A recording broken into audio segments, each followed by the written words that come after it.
Hello friends, நாங்கள் வேலா அகாடமிலேருந்து சுஜிதா பேசுகிறேன். நம்ம டிஎன்பிஎஸ்சிக்கு ஸ்டடி பிளான் போட்டிருக்கோம் 180 டேஸ். அதில் டைமர் ஒர்க் பார்த்துட்ருக்கோம். வாங்க பார்ட் 2 பார்க்கலாம். ஓகேவா? அதுக்கு முன்னாடி நம்ம வீடியோ உங்களுக்கு பிடிச்சா லைக் பண்ணுங்கள், ஷேர் பண்ணுங்கள், சப்ஸ்கிரைப் பண்ணுங்கள். வாங்க வீடியோக்குள்ளே போகலாம். 12 பசுக்கள் ஒரு புல்தரையை 10 நாட்கள் மேய்கின்றன. 20 பசுக்கள் அதே புல்தரையை மேய டேஸ் நாட்கள் எடுத்துக்கொள்கின்றன. இதில் எல்லாமே ஸ்கூல் புக்கில் உள்ள சம் தான் நான் போட்டிருக்கேன் ஃபஸ்ட்டு. அதுக்கப்புறம் ப்ரீவியஸ் இயர் கொஷின். ஒரு மாடலில் உள்ள எல்லா கணக்குமே நான் போட்டு காமிச்சிட்றேன். ஓகேவா? அப்புறமே டெஸ்ட் வச்சுக்கலாம். ஃபஸ்ட்டு நீங்கள் எல்லாத்தையுமே புரிஞ்சுக்கணுங்கிறதுக்காக தான் நான் 1க்கு 10 சம் நடத்துகிறேன். ஓகேவா? இப்போ 12 பசு வந்து ஒரு புல்தரை 10 நாட்கள் மேய்கிறேன்னா 20 பசு எத்தனை நாளில் மேய்ன்னு கேட்டிருக்காங்க. அப்போனா என்ன அது இது எதிர்மாறலில் வரும். புரியுதா? மாடுகளோட ரேட் வந்து அதிகமாகுது, நாட்களோட ரேட் வந்து அப்புறம் குறையும். ஓகேவா? அப்படின்னா எதிர்மாறலாம் என்ன சொன்னேன், அப்படியே போடணும் அப்படிங்கிறது போன வீடியோவில் சொன்னேன். நேர்மாறல்னா இன்வெர்ஸ் எடுக்கணும், எதிர்மாறல்னா அப்படியே போடணும். அப்படின்னா 12 / 20 × 10. இந்த ஜீரோக்கு இந்த ஜீரோ போயிடும். ஓகேவா? 12 / 2 இருக்கும். 2 டேபிள்ஸில் 12 அடிச்சிங்கன்னா 6 டைம்ஸ் வரும். ஓகேவா? அப்படின்னா 6 நாட்களில் மேயும். 20 பசுக்கள் அதே புல்தரையை 6 நாட்கள் மேய்கின்றன. ஓகேவா? 2வது கொஷின் பார்ப்போம். 50 நபர்கள் இனிப்பு தயாரிக்க 3 கிலோகிராம் சர்க்கரை தேவைப்படுகிறது எனில் 150 நபர்கள் இனிப்பு தயாரிக்க தேவையான சர்க்கரையின் அளவு கேட்டிருக்காங்க. ஓகேவா? எத்தனை நபர்கள்? 50 நபர்கள் இனிப்பு தயாரிக்க 3 கிலோ தேவைப்படுது. அப்படின்னா 150 நபருக்கு எத்தனை பேரும் அதிகம் தான் தேவைப்படும். அப்படின்னா இது நேர்மாறல். பார்த்தீங்களா? 50க்கு முன்னே 150க்கும் அதிகமாக தான் வரும். அப்படின்னா நேர்மாறல். நேர்மாறல்னால் என்ன சொன்னேன்? இங்கே நான் நேர்மாறல்னு எழுதிக்கிங்க. இது வந்து நேர்மாறல். ஓகேவா? நேர்மாறல்னா என்ன பண்ணுவோம்? இன்வெர்ஸ் எடுக்கணும். நேர்மாறல்னா இன்வெர்ஸ் எடுக்கணும் அப்படிங்கிறத ஞாபகம் வச்சுக்கோங்க. மேக்ஸே தெரியாதவங்க கூட ஈஸியாக போடலாம். ஓகேவா? அப்படின்னா இது ரிவர்ஸ் எடுக்கணும். 150 / 50 × 3. 0க்கு 0 போயிடும். 5 டேபிள்ஸில் 15 3 டைம்ஸ் வரும். 3 3s 9. அப்படின்னா 150 பேருக்கு 9 கிலோகிராம் சர்க்கரை தேவைப்படுகிறது. ஓகேவா ஃப்ரெண்ட்ஸ்? வாங்க 3வது கணக்கு பார்ப்போம்.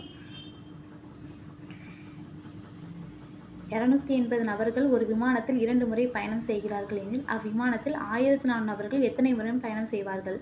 இதுவும் வந்து நேர்மாறல் சம்மில் தான் வரும். ஓகேவா? எத்தனை நபர்கள்? 280 நபர்கள் 2 முறை போகிறாங்க. அப்படின்னா 1400 பேர் அதிகமாக தானே போவாங்க. அப்படின்னா இதுவும் அதிகமாகுது, இதுவும் அதிகமாகுது. அப்படின்னா இது வந்து நேர்மாறல். இதுலேயும் எழுதிக்கிங்க நேர்மாறல். ஓகேவா? நேர்மாறல்னு எழுதிக்கிங்க. அப்படின்னா இன்வெர்ஸ் எடுக்கணும். அப்படின்னா 1400 மேலே வரும். / 280 × 2. 0க்கு 0 கேன்சல் ஆகிடும். மேலே இருக்க 0க்கு 2 டேபிள்ஸில் 28 வந்து 14 டைம் ஆகும். ஓகேவா? 2 14s 28 வரும். 14 டேபிளில் 140 வந்து 10 டைம்ஸ் வரும். அப்படின்னா 10 முறை ஆகும் அப்படிங்கிறது தான் அதோட மீனிங். ஓகேவா? நெக்ஸ்ட் 4வது கணக்கு பாருங்கள். ஒரு பெட்டி தக்காளியின் விலை 200. வேந்தன் அவரிடம் உள்ள பணத்தில் 13 பெட்டிகள் வாங்குறான். 200 ரூபா ஒரு பெட்டி. அவன் 13 பெட்டி வாங்குறான். ஒரு பெட்டியின் விலை 260 எனில் அதிகரித்தால் அவரிடம் உள்ள பணத்தை வைத்து எத்தனை பெட்டிகள் வாங்க முடியும் அப்படின்னு கேட்டிருக்காங்க. 200 ரூபா இருக்கும் போது எவ்வளோ வாங்குறான்? 13 பெட்டி வாங்குறான். அப்புறம் 260 ரூபா இருக்கும்போது என்ன பண்ணும்?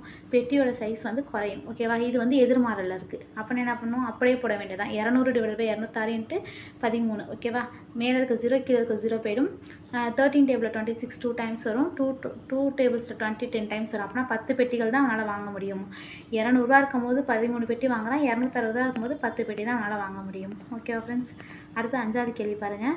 வள்ளி 10 பேனாக்களை 180க்கு வாங்குகிறார். கமலா 8 பேனாக்களை 96க்கு வாங்குகிறார். இருவரில் யார் குறைவான விலைக்கு பேனாக்களை வாங்கினார்கள்னு கேட்டிருக்காங்க. ஓகேவா?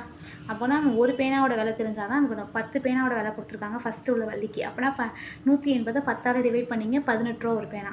கமலாவோடது வந்து 96 ரூபா கொடுத்துருக்காங்க. ஆனால் அவள் 8 பேனா வாங்குறா. அப்போ 8ஆல் டிவைட் பண்ணிங்கன்னா 12. அப்போனா கமலா தான் கம்மியான விலைக்கு வாங்குறா. ஓகேவா? கொஷினை புரிஞ்சுக்கிட்டிங்கன்னா உங்களுக்கு ஈஸியாக இருக்கும்.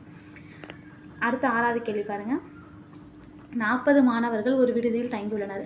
அவர்களுக்கு 30 நாட்கள். இது வந்து 30. அது நான் வேகமாக எழுதுனது 30. நல்லா நோட் பண்ணிங்க. இது வந்து 30. ஓகேவா? 30 நாட்களுக்கு தேவையான உணவுப் பொருட்களை சேமித்து வைக்கப்பட்டது. மாணவர்கள் எண்ணிக்கை 2 மடங்காக மாறினால் இதான் நோட் பண்ணணும். நீங்கள் கொஷின் பெருசாக இருக்குன்னு நினைக்காதீங்க, ஈஸி தான். 2 மடங்குனா இப்போ 40ல் 2 மல்டிப்ளை பண்ணிக்கணும். அப்படின்னா 80 பேருக்கு எத்தனை நாளுக்கு அந்த உணவு இருக்கும் அப்படிங்கிறத அது கொஷினோட அது மீனிங். உணவுப் பொருட்கள் அவர்களுக்கு எத்தனை நாட்கள் போதுமானதாக இருக்குமா? மாணவர்கள் 40 பேருக்கு 30 நாளுக்கு இருக்குது. அப்போ 80 பேருக்குனா அந்த நாட்கள் வந்து குறையும். அப்படின்னா இது எதிர்மாறல். எதிர்மாறல்னா என்ன சொன்னால் அப்படியே டிவைட் பண்ணணும்னு சொன்னேன்.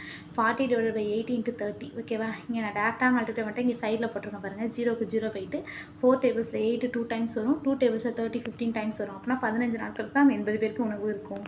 ஓகேவா ஃப்ரெண்ட்ஸ்? இதெல்லாம் ரொம்ப ஈஸியான கணக்கு. 6th புக் 8th புக்கில் இருக்கிறது தான். ஓகேவா? நம்மளால நினச்சா ஈஸியாக போடலாம். நான் பேசிக்லேருந்தே வரேன். ஓகேவா? எல்லா சம்முமே உங்களுக்கு போட்டு காமிப்பேன். அதுக்கப்புறம் தான் நம்ம டெஸ்ட்டுக்கெலாம் போவோம். ஓகேவா ஃப்ரெண்ட்ஸ்? தேங்க்யூ.